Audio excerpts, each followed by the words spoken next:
What is up, everybody? My name is Danny Garcia. I am the host here at Grace Christian University for our Courageous Ambassador podcast. Each and every episode, we invite professors, pastors, leaders, and ministry servants to explore what it means to reflect Christ in their unique roles and callings. Today, we have a very special guest, one of our very own professors, David Greydanus. He is the chair and a faculty member for the criminal justice program here at Grace Christian University. He was a trooper with the Michigan State Police for nearly 30 years, where he served at various assignments throughout the state. During his career, he was also a command officer and instructor at the Michigan State Police Academy, where he taught criminal law and police procedure. Professor Greydanus has written numerous articles, co-authored a book on criminal law and police procedure, and in addition to his teaching role, he is presented at conferences and other training sessions on a wide variety of legal issues. Thank you so much, Professor Greydanus, for being here. Thank you. Appreciate it. Yes, absolutely. So to open up, I want to ask you to share a little bit about your journey, what first drew you to the career in law enforcement, and what got you here to this point, essentially. Oh, great question. Yeah, I early on, I had some interest in law enforcement, and then we belonged to a smaller church between south of Holland, and we had a state trooper that attended there. And I just looked at him and just the way his mannerisms, his professionalism in that, and heard some of the stories that he got involved in and those types of things. And I said, that sounds like a great job. I think I was only fifth grade maybe at the time. And that just became, I don't know what it is for other people like that, but once that became my focus, that's really what I want to do. And I remember talking to him later, and he said, hey, you should get a degree, go to college first. And so I graduated from high school. I went to Michigan State and studied criminal justice because that's where he went. So I thought I had to do the same thing. Yeah. And then volunteered for the state police during my time there. But then, yeah, after I graduated, I applied and was able to get into the department. So it was a great, amazing journey to get to that point, but it was really just seeing somebody and identifying with him, saying that's really what I wanted to do. What were some of those things that piqued your interest? Like those things that he was sharing with you, or maybe some things that you looked up or you were doing research? Well, I have to be honest, it was this patrol car that really drew me into it. I liked the car, and he would let me sit in it as a young child and stuff like that, and put the lights on, and I really got a kick out of that. And then you'd hear about him, stopping speeders maybe, but they also talked a lot about helping people. And I think knowing that he was also a man of faith that could pick a career like that, and to go into law enforcement and the positive impact that he was having on others, really was kind of something that drew me to that. So you had a long career, 30 years in it. What are some of those significant moments during your time as a police officer and engaging in different opportunities with people, maybe some instances that were a little challenging? What were those impactful moments throughout your time? Yeah, it was a lot of things. First of all, the police academy is not easy, right? You get into that, and I remember I was a pretty naive person I came from Holland and that. And when I first went to the academy, I had people yelling at me, and I'm thinking, why is everybody upset? Everybody's yelling at me. And I always tell, recruits that I teach now, I said, I thought they were going to flunk me on military drill because I could not march.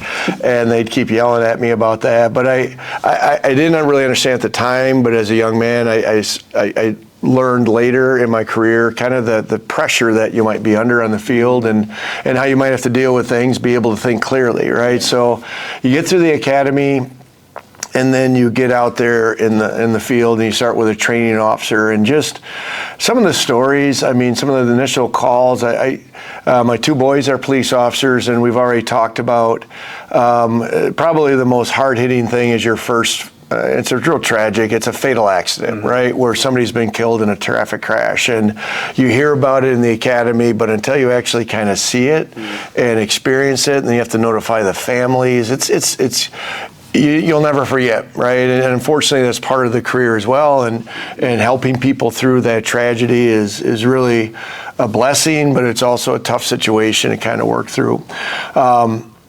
And then I was able to get through my training. I always tell the best day of your career as a police officer, at least for me, was when you walk in the post, we call them state police posts, one day, and the sergeant says, Greydanus, you're on your own today.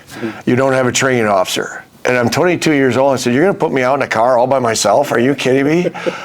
go. And I remember driving around and, actually stopping to get out of the car to look to see that they were letting me do this all by myself.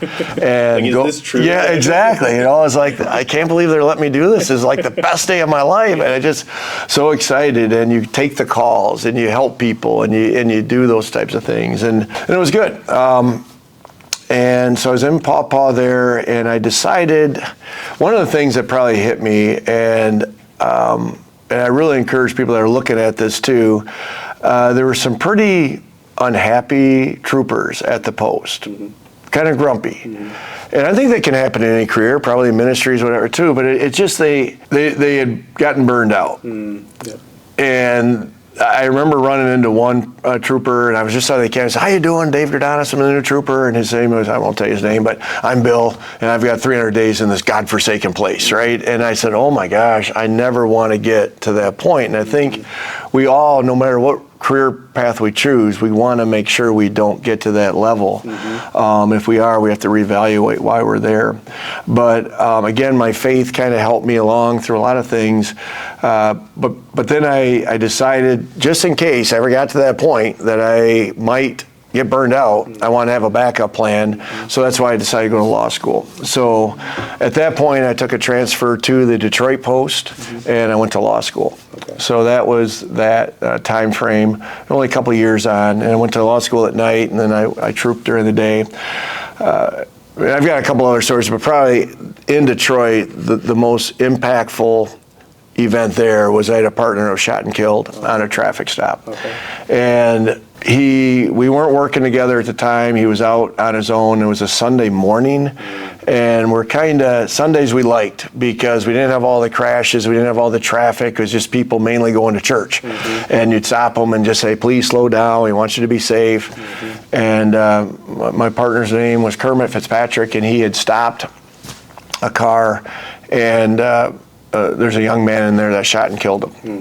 And so that was kind of an eye-opener for all of us, that we suddenly realized that this job is serious. I mean, we'd heard about this in the academy, but that we could actually get hurt, was kind of an eye-opener for a lot of us. So we had to kind of reel it back and reality of it. But it took a while, but eventually we said, okay, we're hired to do a job. We like this job. We have to be very safe, but we've got to keep moving forward. And so experience that. That's probably one of the more hard-hitting events of my life. How do you process that through that event? Because you have two sons who decided to go through the same career, and also you're like beginning to have this idea of like transitioning, studying law. Eventually, you become a professor and start teaching this stuff. Right. How do you like in the moment? How did you process those times? How did you get through it? And then, what kind of advice would you give to somebody who's desiring to go into this field when they are going to experience those kind of situations, right? It's given. No, that's a really, really good question. And that my faith, right, really was something you go home and like, Lord, help us, right? Keep us safe out there. This is real. And I know my mother was praying for it desperately back home as well. I was just having fun as a young trooper, but this was kind of the reality. And I think the way my partner and I started working with, because our activity went down and we really weren't stopping cars, we were a little concerned about the reality of what we're doing. But what we decided to do was we still want to do our job. And so and it's kind of a hard thing to do as a police officer, but it becomes part of your life. You just mentally prepare. As I approach this car, if something happens, what would I do? Right? So we talk about survival psychology with Dr. Shaw. It's not anxiousness, it's not worry, but it's preparing. It's mentally being alert for what might happen. And do you have a way to deal with it? So as I stop the car, I just mentally prepare, okay, if this individual attempted to shoot me now, where could I go?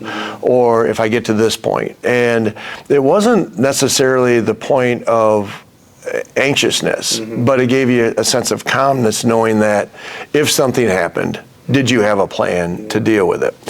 And I think that kind of worked through the process for us. And we had a briefing right afterwards with the departmental psychologist too, and I remember one of our big troopers gets up and they asked him, how you doing? And he said, I'll tell you what, I'm scared. Mm-hmm. And I think realizing that, okay, these are real emotions that we have. It's perfectly fine to have those emotions.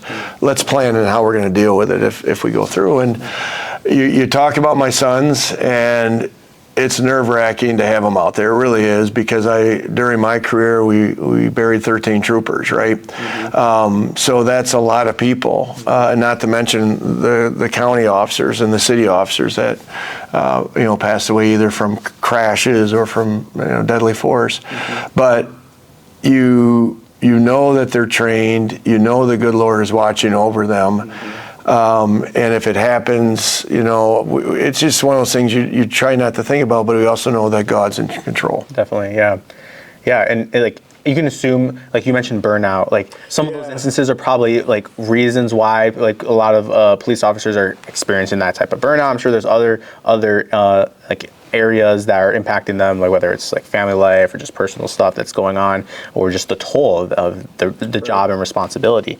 Of course, the job is tough, but what are like some moments that are rewarding as you're in the position that like you like point to students, or you say, or that you've witnessed yourself if you're training somebody or you're encouraging somebody that you've seen that this is worth it. It is, and it's those negatives that that was one horrible situation out of a 30-year career, right?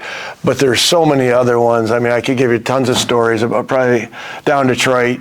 I'm driving along just in my patrol car, and this car comes flying up behind me. Mm-hmm. So what's this guy's deal? And he rolls down his window. His wife is sitting next to him. He's like, baby.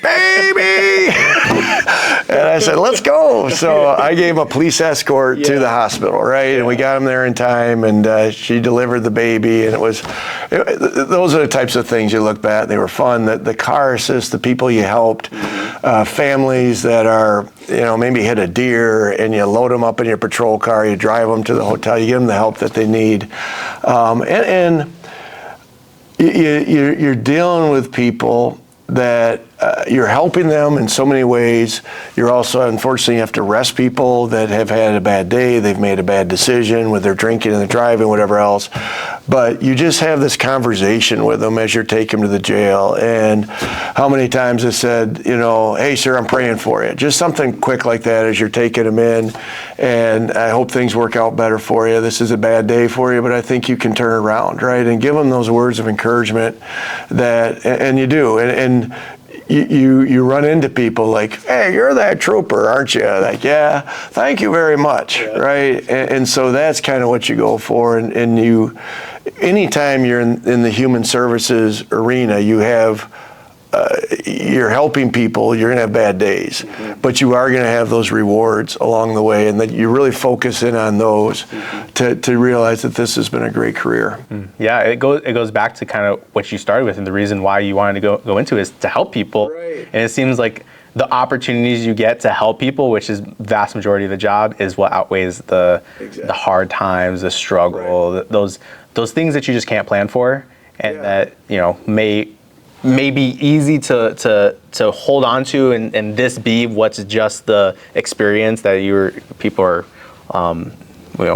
grabbing onto or gravitating towards. And that tends to be like what people tend to do when they, like someone like myself, I'm not like involved in any kind of law enforcement, but those are like the instances that kind of like catch your attention automatically, because it's pretty intense, and that's not part of our day-to-day lives, right? It's like normally that's not what's happening, but people in that position, that's kind of like a common thing, or you guys are going out of your way to engage in those things because you're trying to help people, trying to create a safe community and be involved in those areas. Yeah, and I think no matter where you go, whether it's ministry, law enforcement, wherever, you're going to have bad days, but you focus in on those wins, right? The positive ones that you said, wow, that was cool, and it worked out well. And every day you had those, you had the negatives, but you had and you'd kind of process at the end of the day, and you say, you know what?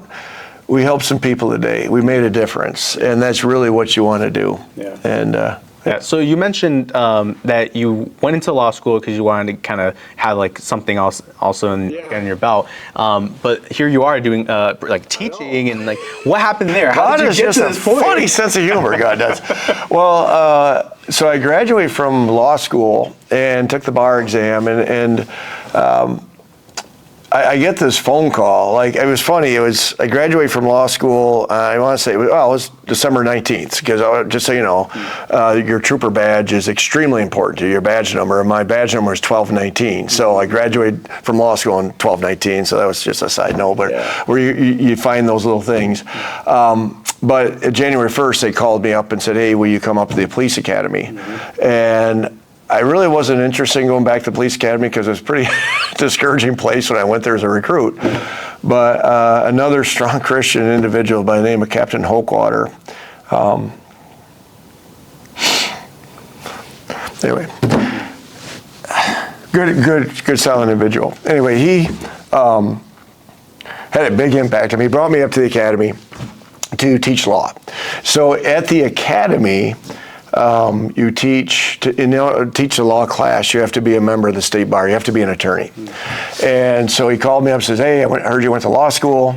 We want you to teach. I said, I don't want to teach. No, you want to teach. You're going to stay at the academy. This will be a good opportunity. He says, no, it's going to be a lousy. I do not want to stay at the academy. I love being a trooper. I'm going to go back in the field and I'm going to work the road and do that stuff. I got this law degree just in case I ever get grumpy. And so he said, no, I think you should try this. So the door is open, and he was really gracious. And so I said, all right, I'll try it. And my first class were just grumpy troopers. and they were miserable, and I was giving them kind of a legal class. And I remember one of my evaluations was, I've got more time at the gas pump than he's got in the road. What's he teaching me, kind of a thing. So, but I worked through some of those things. I had the support of the staff there, and I found out, both my parents were teachers, and I found out that actually I kind of enjoy this. I'm teaching, and then we started running recruit schools, and I love teaching recruits. They're brand new, they're young people that want to learn, and it's such an important aspect of the job, right? When can you arrest somebody? When can you search their car? When can you pull them over? All these things are tied into every aspect of what they do. And I think it's because I also had the experience of being on the road. I don't know if I was such a good, but I could relate that, hey, this is what happened when I stopped a car and searched it and how I was able to do it. Or this is when I made an arrest. So, I wound up getting really enjoying the teaching aspect of it. And so you're in the academy, you're teaching, but you also kind of miss the field, being out, being a trooper on the road and arresting people and helping people and doing things. So how my career kind of played out is kind of interesting. Again, the good Lord was in charge. I taught for 4 or 5 years at the academy, enjoyed it, starting to get a little, I wouldn't mind going back on the road a little bit. Well, whenever the economy would shut down, meaning if the state economy is bad, we're not hiring anybody. So there's no reason to have somebody at the academy. Then my friend Captain Hokewater would come in and say, Greydanus, we need to have coffee. And that was always a really bad sign because I'm about to get transferred. But it worked out good, right? So they'd send me out to the field and I'd work at a post. I got promoted there and stuff like that. So, and then once the academy turned around, I'd get a phone call, say, hey, we're interested in running recruit schools again. So then I could go back to the academy and teach. So it was just a really good career of teaching, which I turned out absolutely loved, but then also being kind of a police officer yet, right? And doing that type of work. Definitely like doing both of those. Yeah, it was, I know, it worked out really, really well. And it's beautiful to see also how you were able to see something that you didn't want it to become. You didn't want to engage in that, but still God is still using you through that and influence those who you were training up and be able to go out into the field and hopefully give them the tools and resources because you're not wanting to reach that point, Right. and hoping that those others around you don't want to reach that point as well. Right. And it seems like God ordained that to some degree, right? Hopefully, like, there is no doubt about that, right? exactly. And my mother's prayers at home too kept me safe out there. I'm sure of that. But I think you're absolutely right. I think as a Christian, because I went to Holland Christian schools, and I grew up in a good, solid Christian family. Both my parents are Calvin, and but you don't realize the strength of your faith, or how, I don't know if that's even the word, you don't see God at work until you look back at your life. You know what I'm saying? Because you look at it and you're like, wow, I thought I made that decision. No, God did that because of this, right? I'm saying I went to law school. No, he knocked on my shoulder and said, why don't you go to law school? Yes. You want to be this grumpy people? And so I went to law school, right? And so it's really is God leading all the way around. And I think for me, it's as the more you look back at life, you see how he was so active in your life. Yeah. So like looking back at your years of experience, even in the classroom and on the field, what are some of those opportunities that you had where God, looking back at it, you could say, God really showed up in those moments? Yeah, there's so many of them. I mean, so when you get moved, right, you get transferred, and when the captain would come and say you're moving, there's a lot of doubt. There's a lot of fear, like, oh my gosh, the reason we're not running the academy is because the academy's tanked. There's no houses available. What am I going to do, kind of a thing? And he always provided. That's what my wife said. It's no matter what happens, God always provides, right? And I said, well, how are we going to handle this financially? It's there, right? How you're going to let me stay at your house for how much? Are you kidding me? Thank you, right? I mean, that's the way it is. It's amazing. I think he gives you these transitions sometimes just to show that I've got this. Don't worry about it, right? And I think when I would go back to the academy, it really was, I was ready to go back to teach. I had my time out in the field. I had my excitement of doing things. And I was like, all right, I'm ready to go back to teach. And he said, all right, if you're ready, let's go back, kind of a thing. And here's the phone call to say we're welcoming you back, kind of a thing. It reminds me of the Proverbs. I'm going to butcher this. I'm trying to remember exactly how it said, but basically that man plans his steps, but God guides the course. Yes, right? that is so true. Yeah, like we in a moment we think that we're the ones planning everything and making sure everything's in place to fit our best needs, and yet God was there the whole time, guiding us, leading us to the bigger picture along the way, so that His will may be done and that we can glorify Him with the gifts that He has given us. So that is beautiful. I love hearing that. Yeah, so in the classroom, you have students. You are engaging with them. You're trying to encourage them as they step into whether it's law enforcement or to be do something with law in some degree. Right. What are some of those gaps or areas from your experience that you are wanting to influence students in, so that they are aware of as they go into those different fields? There's what I love about Grace is we get these kids that want to come in and they want to help people, right? And they want to have impact. And not all of them are coming to me saying, I've had a couple that say I want to be a police officer, right? But a lot of them are kind of trying to figure out, is this really what I want to do, or what do I want to do? And providing them some guidance. Here's an option. I don't know if you're interested in this, but take a look at it, right? And so so many of these kids they can communicate, they can write well. Those are all those important things, but may not necessarily know. And I don't know if they necessarily came here saying this is really what I want to do, be a police officer. I've got a couple of students like that, and the way we kind of fill those gaps is we talk about it. We kind of describe different environment, different occupations. But the big one that we've been so successful with in the trends, right? Just giving when I applied for the state police back in 1987, they said you'll never get in, right? We've got 1,500 people applying. You're not going to make it. And it's like, wow, that's kind of depressing. I made it, right? Thank God. But now now there's so many openings. I just got an email from, I think it was Kentwood PD's got 8 openings they're trying to fill. And because the pendulum kind of swung with kind of the do we want to be a police officer kind of a thing, and some of the things that have happened in society. So now there's all these openings, and they're such great jobs. They pay well. They're exciting. They'll enjoy it. If they want to help people, it's a great place to do it.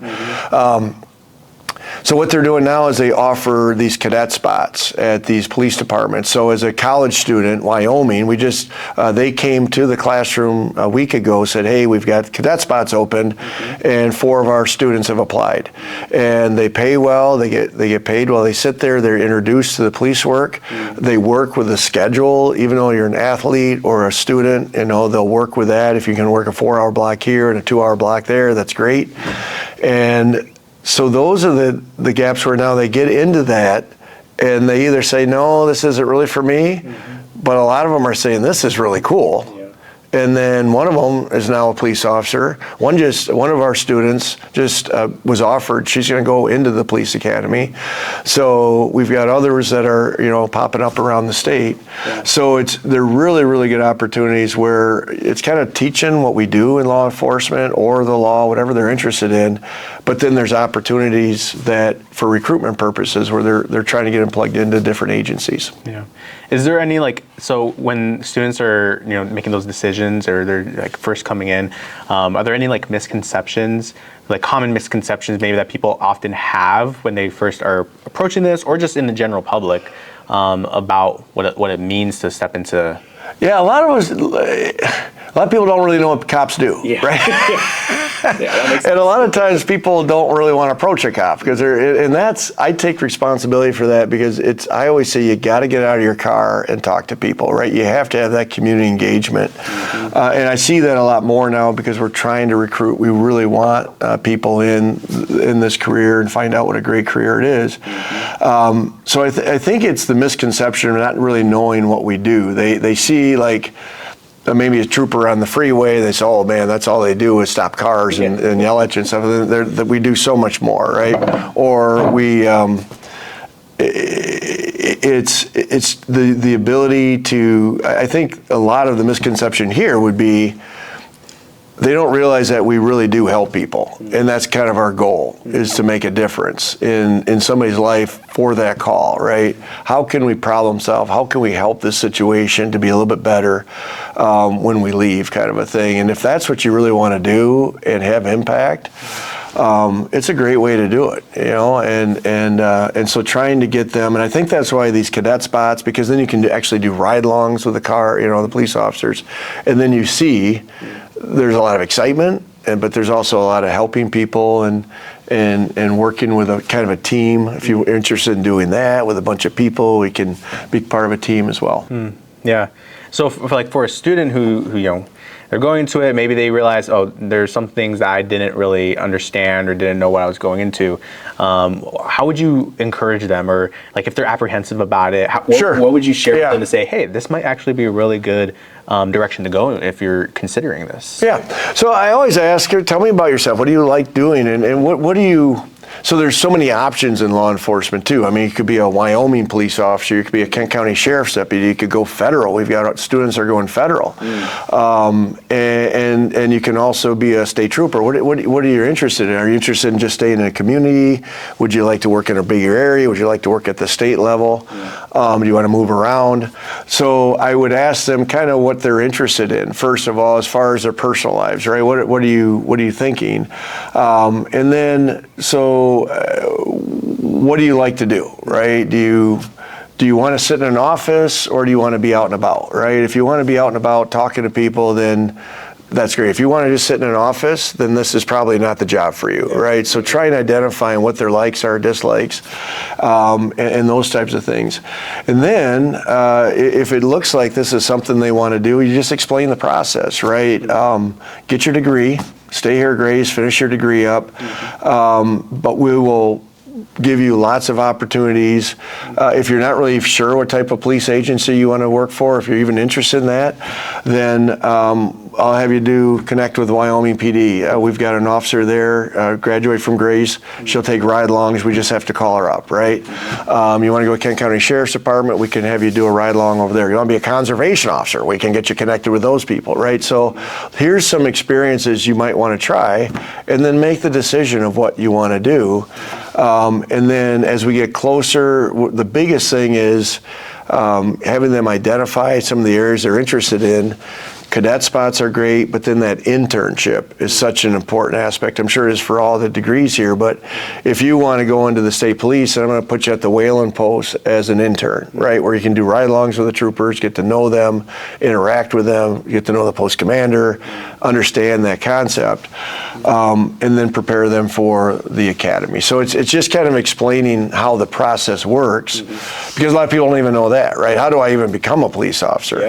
And what do you have to do to accomplish that? So it's trying to fill in, like you said, those gaps of knowledge, and then letting them decide, is this something you want to do? We've had students do ride-alongs and say, no, that's not what I want to do, right?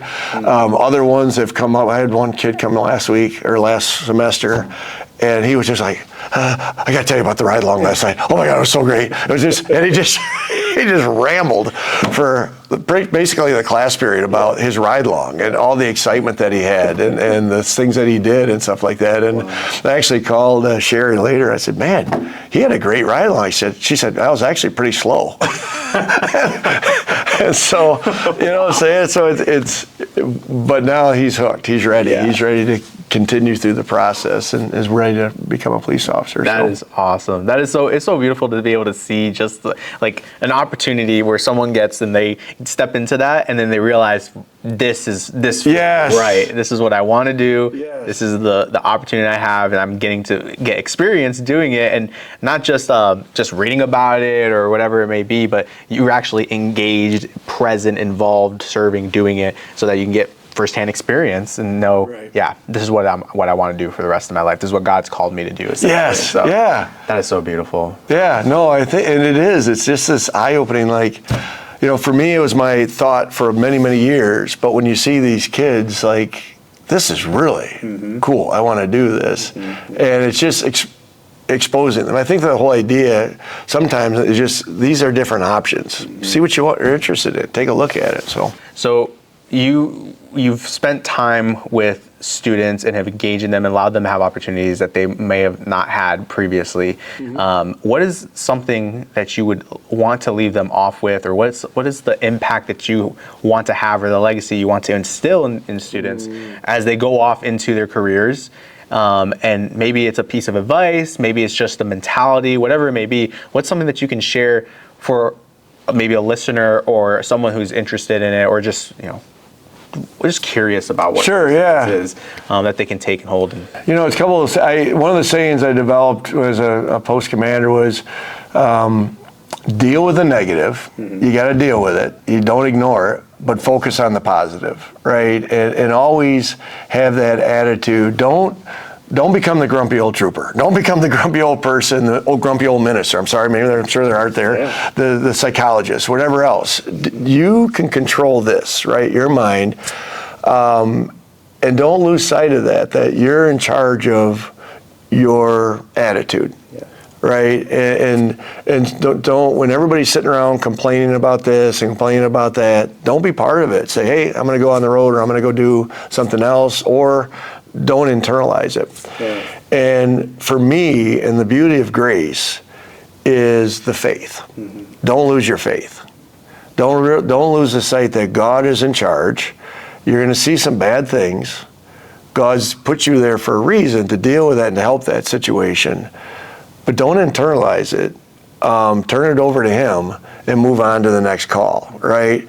And with that, I